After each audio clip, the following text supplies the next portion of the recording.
और एक कहानी सुनाना चाहूंगा, सुनना चाहोगे?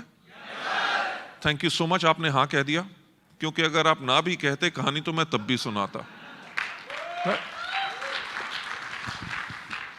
ये कहानी और कुछ नहीं है, ये सच्ची कहानी है।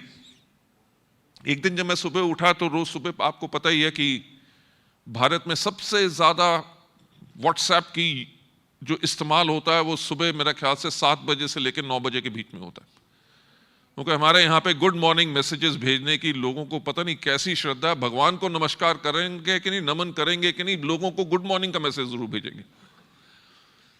तो मेरे पास एक मैसेज आया, उसके अंदर एक वीडियो था। मैंने वीडियो खोला, सुना, है ना, बहुत जल्दी इंप्रेस नहीं होता मैं, पर उस दिन वो वीडियो देख के बहुत इंप्रेस हुआ। ऐसा मजा आ गया यार, क्या व्यक्ति बोलता है। मैंने उसको फिर से प्ले किया तो स्क्रीन के ऊपर एक लोगो नजर आया।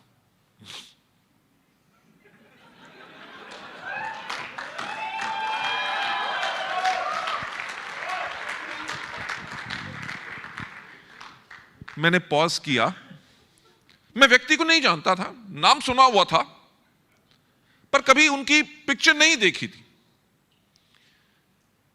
तो जब उसको जूम करके लोगों को देखा तो मैंने कहा यार व्यक्ति बहुत है, बढ़िया है। तो एक मेरे जान पहचान के जो हमारे टीम में ही डिस्ट्रीब्यूटर थे, जिनको मैं जानता था, उनको मैंने वो वीडियो फॉरवर्ड किया। आया किसी और से, और आया किससे? जो नेटवर्क मार्केटिंग में नहीं है, राइट? तो मैंने हमारे जो डिस्ट्रीब्यूटर थे उनको फॉरवर्ड किया। मैंने कहा इस व्यक्ति का आप नाम जानते हैं? उनका जवाब आया, यस सर, ये है मिस्टर सोनू शर्मा।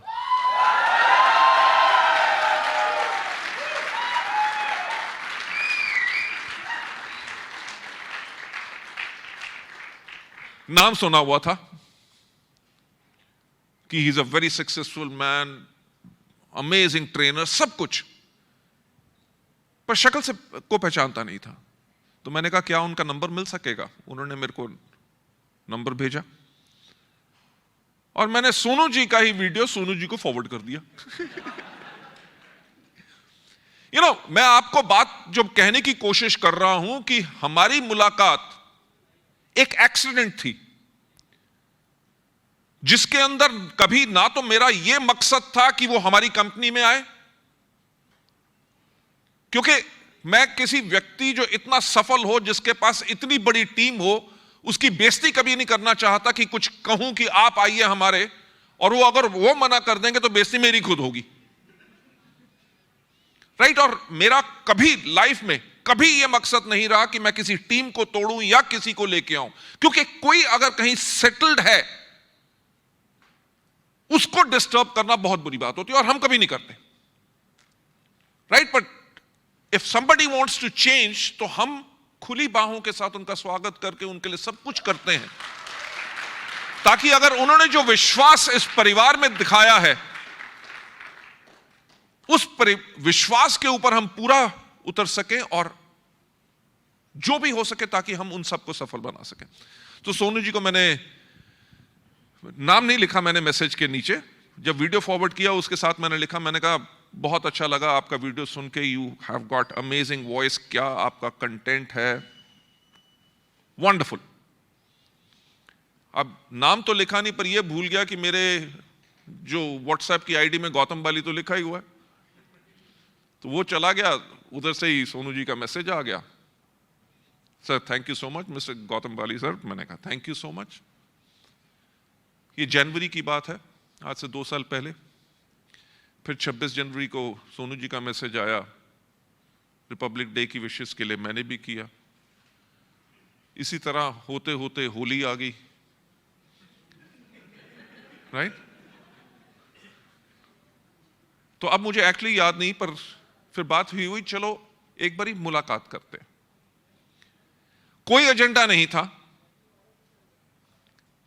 कि मैं किताबें अपने मार्केटिंग प्लान लेके जाऊं कि आज मौका मिला है घेर लूं, ऐसा कोई सोच नहीं थी। सोच सिर्फ यह थी कि हम दोनों इस इंडस्ट्री के हैं, इंडस्ट्री के लोग आपस में मिले, अपने विचारों का आदान प्रदान करें कि हम इस इंडस्ट्री को और बेहतर कैसे बना सकते हैं। राइट। सो इसी तरह हमारी सोनू शर्मा जी के साथ मुलाकात हुई। वो मेरे से क्या इंप्रेस हुए होंगे जो मैं उनसे इंप्रेस हुआ, because of his leadership qualities, जो उनकी सोच अपने डाउनलाइंस के प्रति। अल्टीमेटली जब फैसला करने की बात आई तो सोनू जी ने कहा कि देखो ऐसा है सर कि मैं तो बहुत अच्छा पैसा कमा रहा हूं, मेरे को लाइफ में कोई प्रॉब्लम नहीं है, पर मेरे को यह चीज है कि मेरे डाउनलाइन पैसा नहीं कमा रहे। तो उन्होंने फिर वेस्टीज के सिस्टम को समझा। He said, this is a system जिसके अंदर आई एम डेफिनेटली श्योर कि मेरे डाउनलाइंस भी सफल हो सकेंगे। राइट। जो अभी सोनू जी ने बात कही कि अभी सोनू जी ने जो बात कही कि 2 साल पहले ये डिसीजन लेना बहुत टफ था, definitely it was very very tough, पर उन्होंने सबसे बड़ा जो सैक्रिफाइस बलिदान किया, वो सब चीज अपनी स्टेबिलिटी छोड़ के उन्होंने आप सबके लिए बलिदान किया कि ताकि आप लोगों की लाइफ कैसे चेंज हो सके। So to the man over here, let's give him a big round of applause.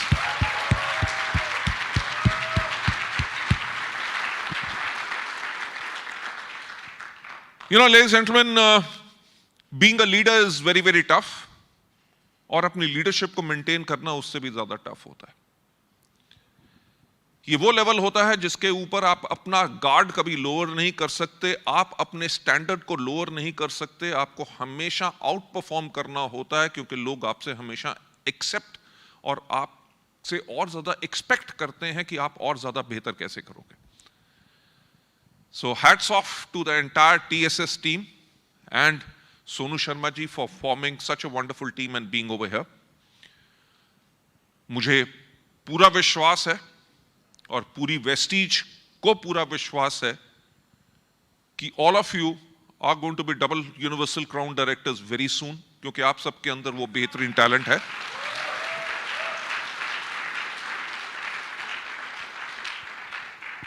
क्योंकि आप सबके अंदर वो बेहतरीन टैलेंट है और आपकी एंटायर लीडरशिप ऐसी है जो आपको गाइड करेगी, आपको कोच करेगी, आपको मेंटर करेगी, ताकि उस लेवल पे आप कैसे जा सकें। पर पॉइंट ये है कि फॉलो आपको करना पड़ेगा वो सिस्टम को। अगर आप सिस्टम को फॉलो करोगे तभी आप जाएंगे। But chances are great, the possibilities are immense, because जो एक सफल व्यक्ति होता है वो ही सिखा सकता है कि सफलता कैसे मिलती है। और मेरा ख्याल से इस रूम के अंदर तो वो सफल लोगों का भंडार है, और आने वाले टाइम में मेरा ख्याल से किसी होटल के बैंक्वेट हॉल में नहीं, शायद स्टेडियम के अंदर all these achievers will be there, because that's what I fully have complete faith. और वो फेथ मुझे इसीलिए है क्योंकि मैं भी एक एजुकेशन सिस्टम के अंदर बहुत विश्वास करता हूं। राइट। क्योंकि मुझे पता है कि अगर किसी व्यक्ति को अगर सफल बनाना है तो एजुकेशन सिस्टम होना बहुत जरूरी है। मैं आपको बताना चाहूंगा कि 2013 में मुझे एक अवार्ड मिला ऑब्टेनर वर्ल्ड वाइड फोरम से for the best CEO of the world का award in direct selling for the year 2012 का। राइट।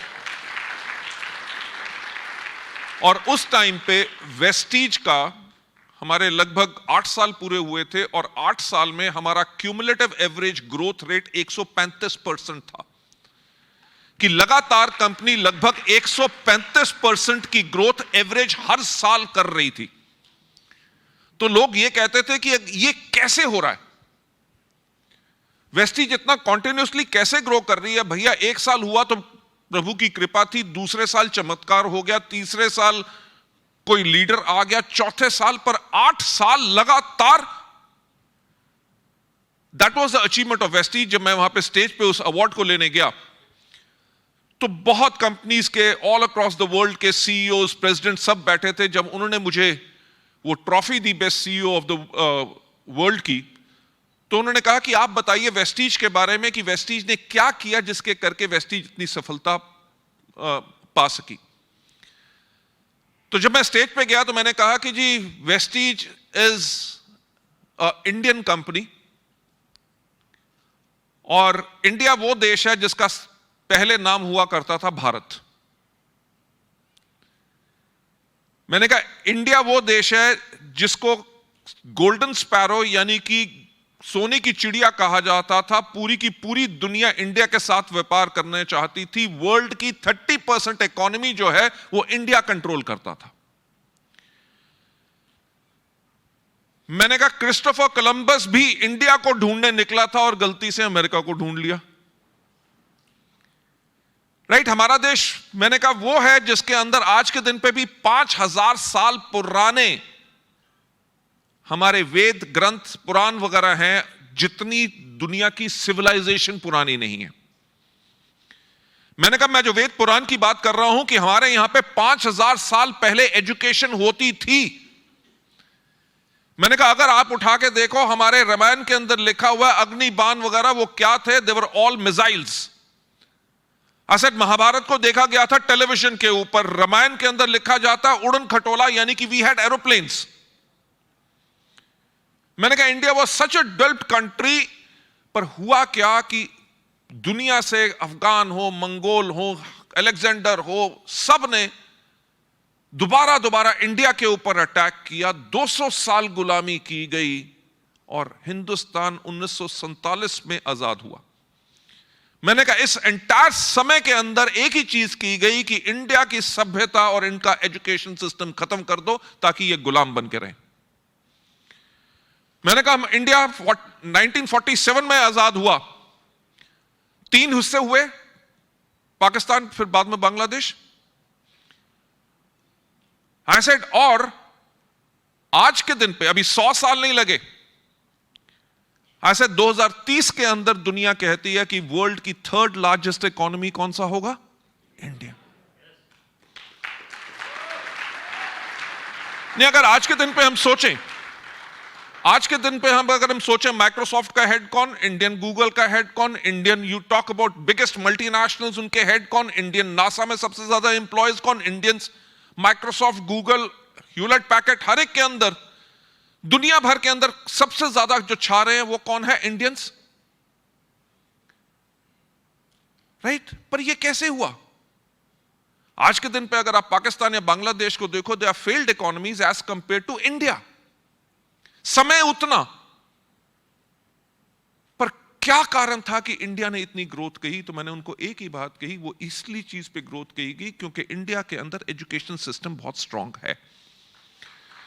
जब हमारा देश आजाद हुआ उसके बाद सक्सेसिव गवर्नमेंट ने प्राइमरी स्कूल्स खोले, छोटे छोटे शहरों में कॉलेज खोले, यूनिवर्सिटीज खोली, क्योंकि अगर पढ़ेगा इंडिया तभी बढ़ेगा India.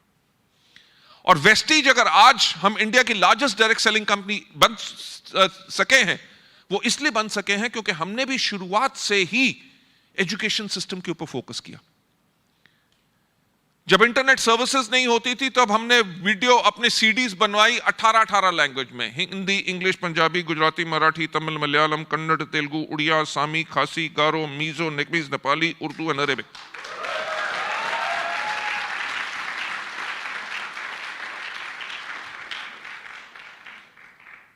Ladies and gentleman, to cut the long story short, जो मैं आपसे पॉइंट कहना चाहता हूं कि क्योंकि since you are with TSS, which is the right platform to give you education, and ताकि जिसके करके आप अपनी जिंदगी बदल सकें, right? So I'm definitely sure that you are very very lucky to be a part of such a wonderful team, and I wish you all the very best आने वाले समय के लिए।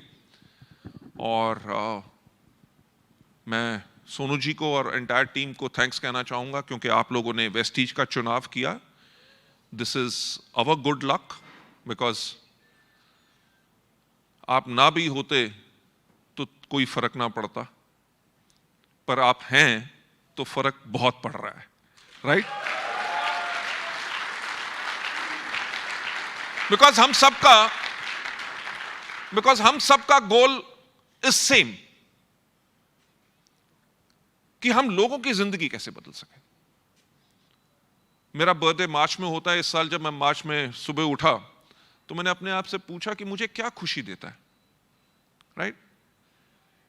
यू नो, महंगी से महंगी दुनिया की कोई गाड़ी हो वो मैं ले सकता हूं, जो चाहूं, फॉरेन हॉलीडेज, हर एक चीज बेस्ट ले सकता हूं जब भी चाहूं। पर मुझे खुशी किस चीज से मिलती है? तो मेरे मन से एक ही आंसर आया कि जब लोगों को खुशी मिलती है तब मुझे खुशी मिलती है। Right?